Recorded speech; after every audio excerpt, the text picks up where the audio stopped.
Imagine waking up to a world where car factories sit frozen, dealership lots turn into ghost towns, and the price of a pickup truck doubles overnight.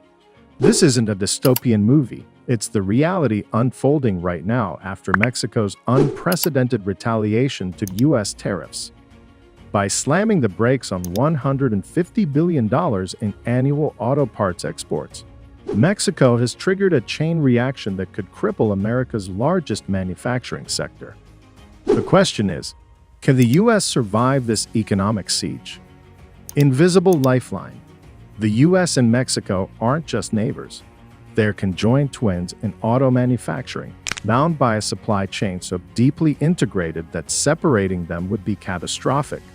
Since NAFTA's signing in 1994, a massive $1.3 trillion trade ecosystem has emerged, with Mexico supplying a staggering 40% of all U.S. auto parts.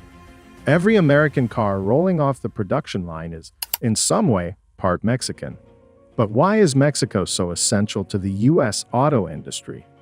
Just-in-time manufacturing. The American auto industry runs on razor-thin margins, relying on just-in-time (JIT) manufacturing to cut costs and boost efficiency. Factories like Ford's Michigan plant don't warehouse months of inventory. They operate on 90-minute part deliveries to keep production running smoothly. Mexico's border factories, located just 12 hours away, are the only viable suppliers for such rapid, high-frequency shipments. Without Mexico, JIT manufacturing would collapse, forcing U.S. automakers to either hoard expensive inventory or face crippling delays. Specialized labor. Modern cars are increasingly complex, with intricate components requiring a skilled workforce.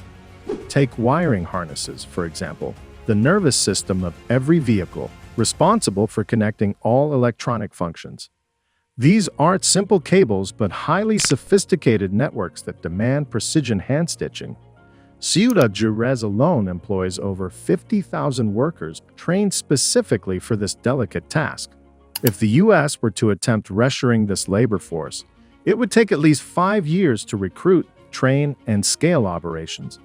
In the meantime, car production would slow dramatically, and costs would skyrocket. Lithium monopoly. The future of the auto industry isn't just about gas-powered cars. It's about electric vehicles, EVs. And EVs live or die by lithium. Mexico, with newly discovered lithium reserves, is set to control 35% of North America's EV battery supply, thanks in part to strategic partnerships with Chinese investors. Without access to Mexican lithium, the U.S. auto industry would face a severe shortage of essential battery materials, stalling production of electric trucks like the Ford F-150 Lightning. Without batteries, there are no EVs. Without EVs, America's clean energy transition grinds to a halt. Simply put, the American auto industry isn't just reliant on Mexico, it's inseparable from it. Any disruption to this partnership would send shockwaves through manufacturing, pricing, and innovation, reshaping the industry in ways few are prepared to handle. Real-world example. GM's Silo plant in Mexico ships 1.2 million engines annually to Arlington, Texas. Without these, Arlington's 5,000 workers idle within 48 hours, costing GM $140 million/day. Domino effect. At Laredo, Texas, 1,500 trucks carrying essential auto components, transmissions, brakes, and engines sit immobilized as border congestion grinds logistics to a halt. With supply chains collapsing, U.S. Customs declares a national logistics emergency, sending shockwaves through the automotive sector. Toyota is among the first major manufacturers to feel the impact, suspending operations at its Princeton, Indiana plant, the largest Toyota facility in the U.S., and furloughing 7,000 workers. Within days, the disruption escalates into a full-scale production crisis. Ford is forced to halt operations at its Dearborn plant, shutting down the F-150 assembly line, which has produced America's best-selling vehicle for over 4 decades. The financial toll is staggering, with estimated daily losses reaching $300 million.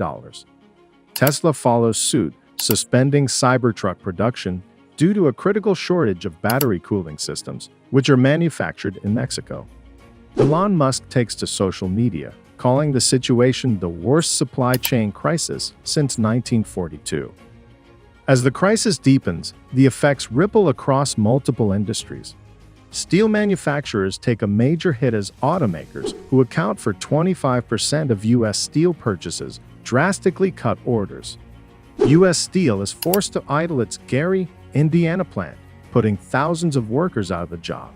The rail industry suffers similar setbacks, with Union Pacific reducing freight routes, leaving 10,000 rail cars loaded with auto parts stranded. The tech sector is also caught in the crossfire, as NVIDIA's automotive chip division plummets by 22%, leading to stalled self-driving projects at Waymo and Cruise. With no end in sight, the economic consequences reach catastrophic levels. Over 500,000 auto workers are laid off, triggering a surge in unemployment that pushes Michigan's jobless rate to 18%, a level not seen since the Great Recession. Dealerships collapse under pressure, with used car prices skyrocketing to unprecedented levels. A dealer in Dallas describes the chaos, saying, "People are paying $20,000 over MSRP for a used Honda Civic. Rental car companies, including Hertz and Avis, cancel orders for 200,000 vehicles as inventory dries up. Rideshare services like Uber and Lyft implement aggressive surge pricing, with fares soaring by 300%, leaving consumers frustrated and stranded. What began as a logistical bottleneck quickly spirals into an economic crisis, reshaping industries, crippling supply chains, and forcing consumers to adjust to a new reality of scarcity and inflation. The auto industry, long considered a pillar of economic stability, is now at the center of an unprecedented collapse with no immediate resolution in sight. Mexico's master plan. Mexico's retaliation wasn't impulsive. It was 20 years in the making. Key strategies. China's shadow alliance.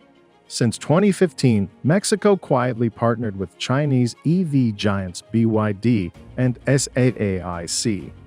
If the U.S. cuts ties, Mexico reroutes parts to Asia. Result: $12 billion in Chinese factory investments since 2022. Europe's backdoor. Volkswagen's Puebla plant now builds 500,000 EVs /year for Europe, dodging U.S. tariffs. Political timing. López Obrador struck 6 months before the 2024 U.S. election, knowing Biden's re-election hinges on Michigan and Ohio. The ultimatum.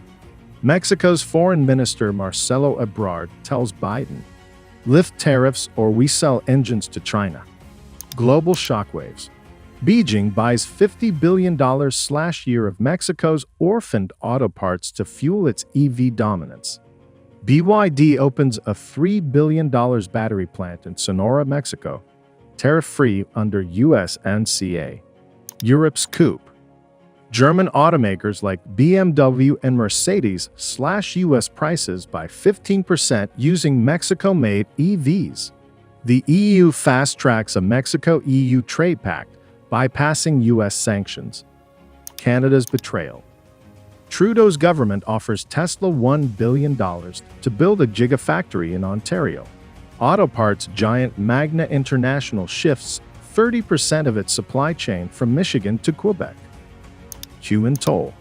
James Carter, 54, third-gen Ford worker. "My granddad survived the 08 crash. There's no coming back." Supplier nightmare.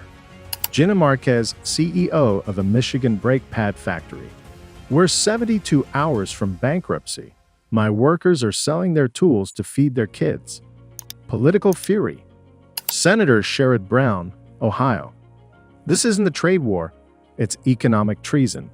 White House's Hail Marys. The Defense Department warns that halted Humvee production threatens national security. Biden invokes the Defense Production Act to seize Mexican parts, sparking diplomatic fury. Secret negotiations. Biden offers Mexico a 30% cut in steel tariffs. López Obrador laughs. We want all tariffs gone, or we'll tank your election. This isn't just about cars, it's about power. Mexico's gambit exposed the fatal flaw in America's go-it-alone trade strategy. You can't dominate a world that no longer needs you. What's next? Will the US bow to Mexico's demands? Will China rule the global auto market? You decide. If you think the US should fight back, smash like. If we should negotiate, hit dislike. Comment your strategy and subscribe to see if Biden survives this war.